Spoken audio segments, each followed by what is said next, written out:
El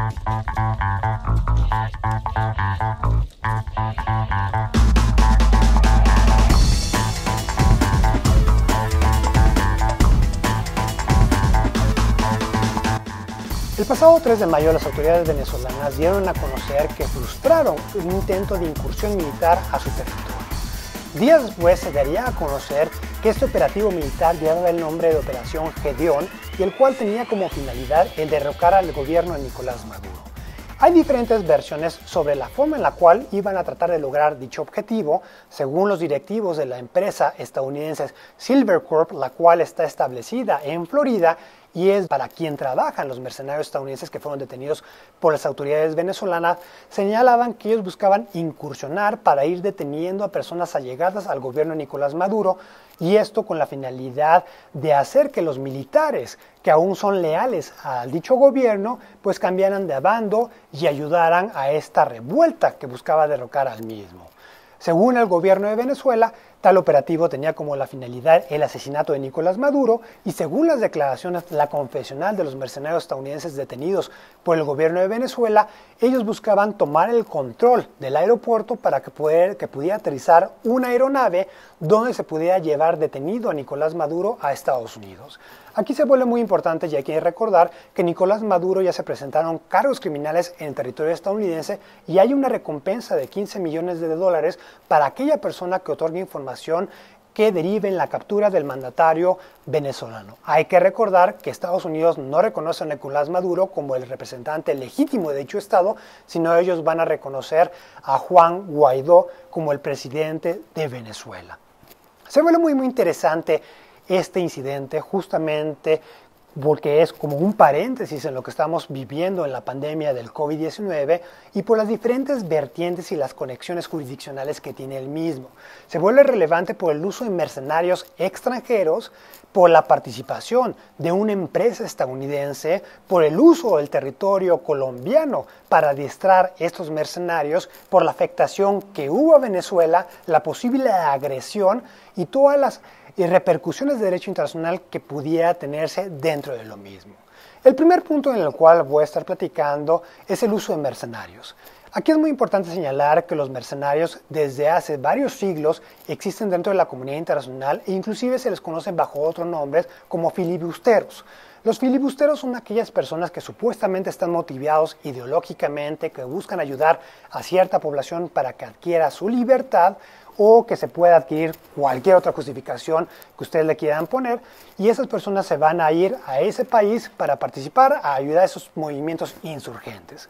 El gobierno de Estados Unidos, a lo largo de su historia, se ha visto afectado por ese tipo de comportamiento por parte de sus nacionales. Especialmente lo veíamos en el siglo XIX, como sus nacionales, después de que hubo el movimiento de independencia en Estados Unidos, seguían ávidos con esta expansión que querían que tuviera su territorio después de la guerra México-Estados Unidos y empezaron a participar en todo lo que sería América Latina en esos movimientos de independencia. Como en ese entonces se estaba considerando como un acto no amistoso, especialmente porque se consideraba como una falta que un estado no controlara a sus nacionales, la mayoría de los estados empezaron a adoptar lo que serían las leyes de neutralidad, esto para desmarcarse de la actuación de sus nacionales. De igual forma, los estados empezaron a fincarle cargos a este tipo de personas cuando empezaran a conspirar o a patrocinar movimientos insurgentes en el extranjero.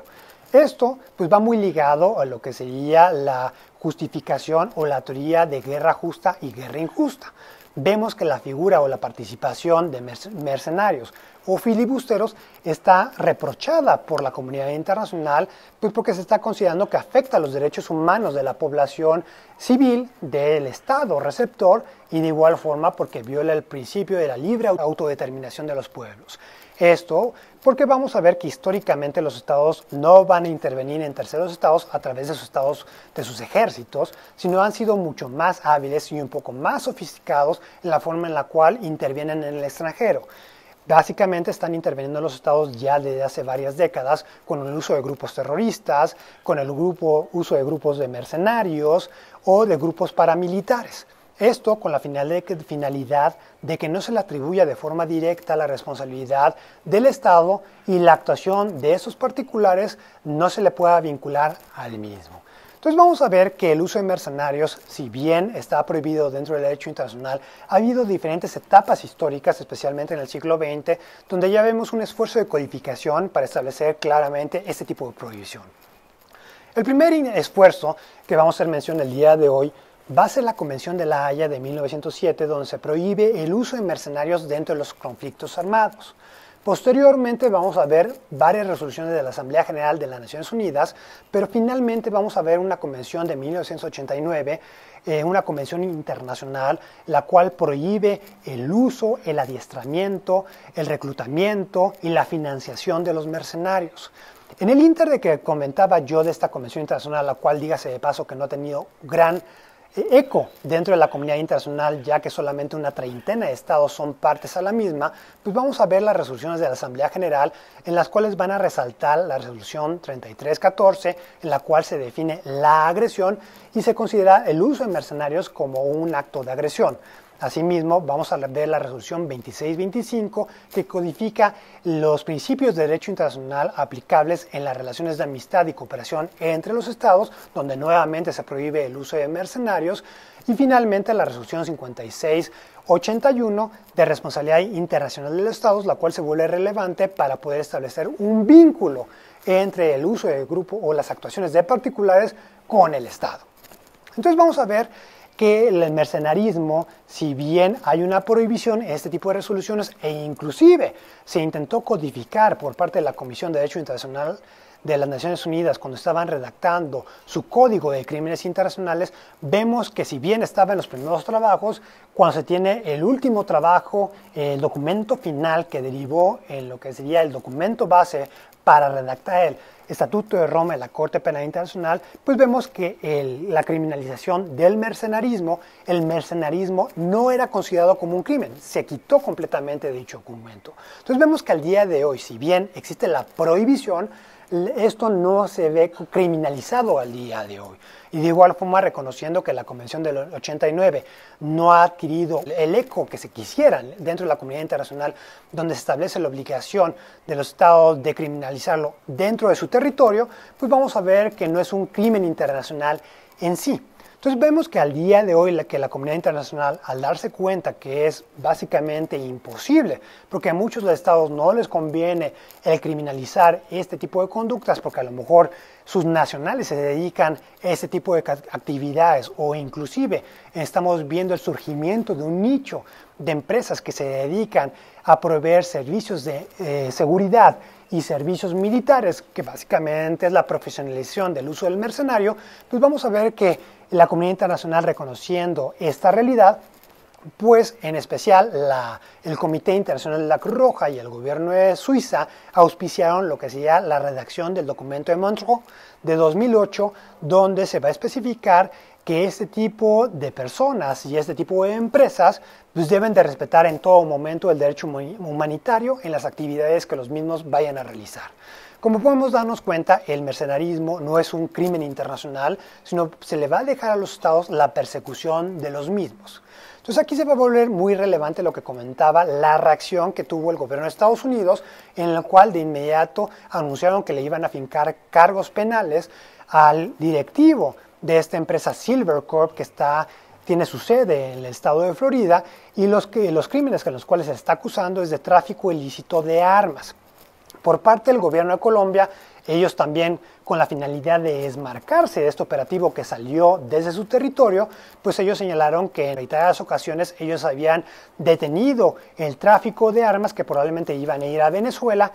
asimismo habían detenido a diferentes personas. Entonces aquí el gobierno de Colombia se trata de desmarcar, porque como hemos platicado en cápsulas anteriores, existe la obligación de prevenir el uso del territorio para causarle un daño a un tercer estado, que es justamente lo que platicábamos en la cápsula anterior, la máxima sic utere tuo utalienum non laedas. Entonces el gobierno de Colombia, para demostrar que está ejerciendo la debida diligencia, pues bueno, ellos se desmarcan y ellos señalan que no tienen nada que ver con el operativo. Este tipo de reacciones también van relacionadas con la resolución 5681 de la Asamblea General de las Naciones Unidas, donde se codifican la responsabilidad internacional de los estados por hechos internacionalmente ilícitos. Entonces aquí vemos, y retomando lo que comentaba hace un momento, que los estados no van a actuar de forma directa en el extranjero, sino a través de particulares, pues vemos que dentro de esa resolución se reconoce como costumbre internacional que el Estado va a ser responsable de la actuación de particulares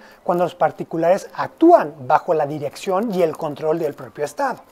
Justo este criterio fue reconocido por la Corte Internacional de Justicia en el caso Nicaragua, entre Nicaragua y Estados Unidos, cuando se le buscaba atribuir la conducta de los contras al gobierno de Estados Unidos. Entonces, aquí vamos a ver que la Corte señaló que debe haber un control efectivo del grupo paramilitar, del grupo de los particulares, con el Estado.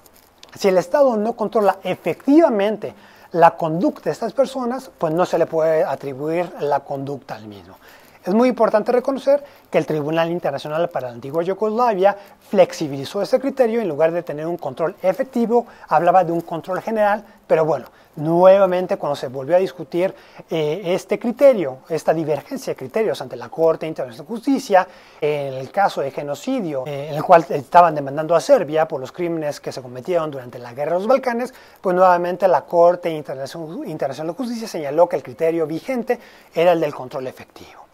Ahora, esto es respecto a lo que sería una posible atribución al gobierno de Estados Unidos, en lo cual claramente podemos ver que los hechos que se dieron a conocer hasta el día de hoy, aun cuando haya un contrato firmado entre la compañía Silvercorp con supuestamente con los grupos de oposición en Venezuela, en los cuales son representados por Juan Guaidó, pues básicamente vemos que no puede haber una atribución al gobierno de Estados Unidos, ya que no tuvo una intervención directa en el mismo.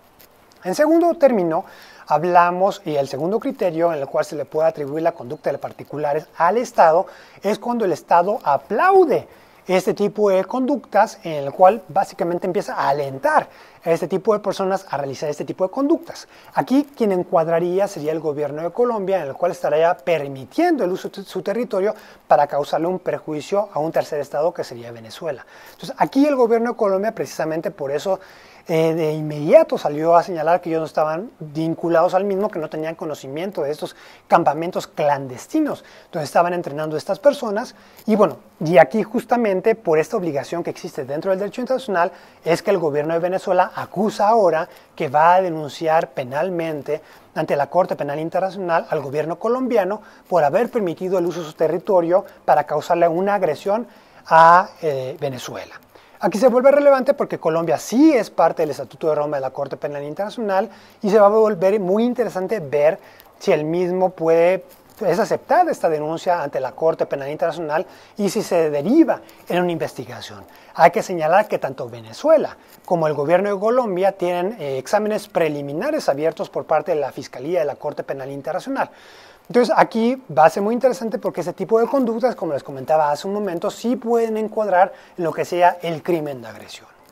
Como podemos ver, un último punto en el cual vale la pena reflexionar es sobre la justificante que supuestamente tienen los filibusteros o los mercenarios, en los cuales siempre, si bien es cierto, van a recibir un lucro económico, siempre argumentan que están tratando de ayudar o que son los luchadores de la libertad.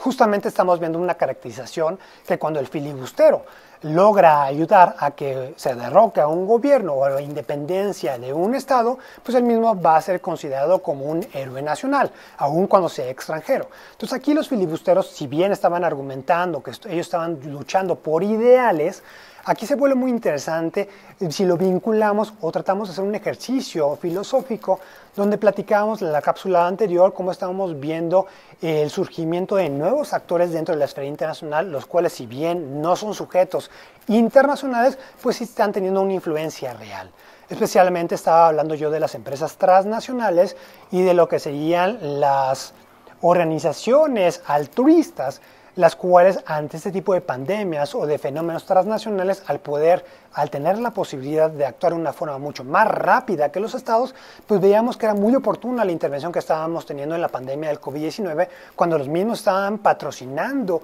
lo que serían las pruebas para llegar al desarrollo de una vacuna en contra de la nueva cepa del coronavirus, o en el caso de las empresas transnacionales que los mismos estaban implementando protocolos de actuación bajo este criterio de responsabilidad social en sus plantas que tienen a lo largo del mundo. Entonces vemos ese tipo de actuaciones que son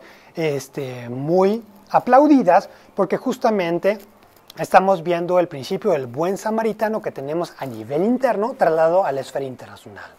Aquí hablando del principio del buen samaritano, pues vemos cómo en las diferentes legislaciones a lo largo del mundo se criminaliza a aquellas personas que estuvieron en un accidente y no se quedan a ayudar a la persona que lesionaron. Entonces, esa figura del buen samaritano, al igual forma cuando estamos viendo la comisión del delito, ese deber de que uno tiene para intervenir, pues vamos a ver que la figura del buen samaritano se puede trasladar a la esfera internacional y es justamente donde encuentra un fundamento filosófico el principio de la intervención humanitaria y que al día de hoy está codificado bajo el principio de responsabilidad de proteger, R2P, donde señala que la comunidad internacional tiene que intervenir para evitar la comisión de atrocidades masivas e inclusive dicha intervención puede venir acompañada de una intervención armada. Entonces aquí la pregunta es, si hay actores que no son sujetos del derecho internacional, como las empresas transnacionales y las organizaciones altruistas, y también los individuos en lo particular tienen la obligación de respetar los derechos humanos de las demás personas, entonces esto significa que hay un reconocimiento de una vinculación directa al derecho internacional entre personas y entes y diferentes sujetos que no son sujetos del derecho internacional. Entonces vendría la pregunta, ¿la obligación del buen samaritano también se puede trasladar hacia el individuo en la esfera internacional? Aquí se vuelve interesante esto porque parecería que pudiera tener una justificación dogmática lo que serían los filibusteros, esta actuación en la cual ellos argumentan que están buscando el ayudar a que este tipo de gobiernos que están viéndose afectados por atrocidades masivas, pues estas personas estén participando en la lucha por la libertad de esos pueblos. Claro, eso solamente es una reflexión en la cual se vuelve interesante con este surgimiento o esta influencia que tenemos dentro de la comunidad internacional al día de hoy por los acontecimientos fácticos, pero es muy importante reconocer que el derecho internacional todavía no termina de cerrar la pinza en ese sentido. Al día de hoy hay que ser muy claros, los mercenarios es una conducta prohibida por el derecho internacional, inclusive criminalizada bajo la Convención del 89, el mercenarismo también es una bifurcación del crimen de agresión y la mayoría de los estados, para evitar que haya una desestabilización o que estas personas busquen destabilizar ciertos gobiernos extranjeros para poder obtener un beneficio económico, pues claramente queda completamente prohibido. Aquí es muy importante señalar que los mercenarios no solamente están vinculados al desarrollo de un conflicto armado de carácter internacional, sino que también cuando están reclutados estas personas de forma especial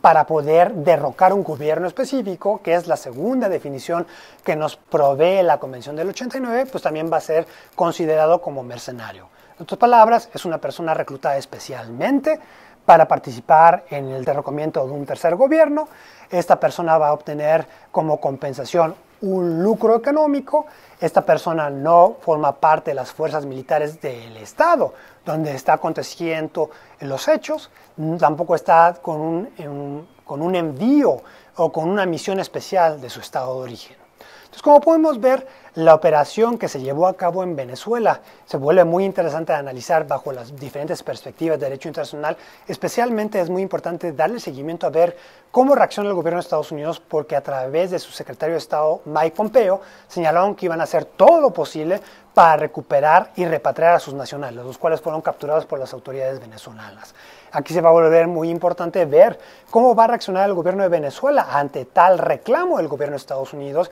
y justamente aquí forzosamente deberá haber un intercambio, porque penalmente estas personas son responsables bajo las leyes venezolanas, y aquí pudiera ser útil lo que sea el principio audere judicare, donde el gobierno de Venezuela pudiera declinar su jurisdicción para que esas personas puedan ser sancionadas en Estados Unidos. Aquí la problemática que vamos a ver es que históricamente Estados Unidos no ha sancionado a los filibusteros a nivel interno, pues porque ellos siempre van a buscar, como cualquier otro estado, proteger a sus nacionales. Pero bueno, En caso de que así sucediera, se va a volver muy relevante lo que sería el principio audere judicare, en el cual pudiera declinar su jurisdicción el gobierno de Venezuela frente a Estados Unidos. Obviamente va a haber un intercambio más allá que una simple declinación de jurisdicción, y esto sin duda va a fortalecer la posición de Nicolás Maduro al día de hoy. También se vuelve relevante el anuncio que hizo Estados Unidos de que iban a nombrar finalmente a un embajador en Venezuela. Hay que recordar que el año pasado hubo la ruptura de relaciones diplomáticas entre los dos estados cuando el gobierno de Venezuela señalaba que se podía utilizar como justificación para hacer una intervención militar en su territorio el argumento de que Estados Unidos iba a proteger a sus diplomáticos. Entonces, en ese momento, el gobierno de Nicolás Maduro decretó como personas non gratas a todo el personal diplomático estadounidense de Venezuela. Entonces, se vuelve relevante cómo el gobierno de Estados Unidos propondrá como su próximo embajador al actual encargado de negocios de Estados Unidos, que está operando desde Colombia, pero es el que mantiene la relación con Venezuela. Como podemos ver, este tema todavía va a dar mucho que hablar. Se va a volver muy interesante darle un seguimiento por todas las vertientes que tiene respecto a lo que sea el reproche de uso de mercenarios, la participación de empresas que se dedican a proveer servicios de seguridad de forma extraterritorial, también la participación o los vínculos indirectos del gobierno de Colombia, el gobierno de Estados Unidos y la reacción del gobierno de Venezuela que va a tener en este tipo de enfrentamiento. Pues muchísimas gracias por su atención, no lo olviden dar like al video, dejarme sus comentarios, suscribirse al canal y nos vemos en las próximas cápsulas. Hasta luego.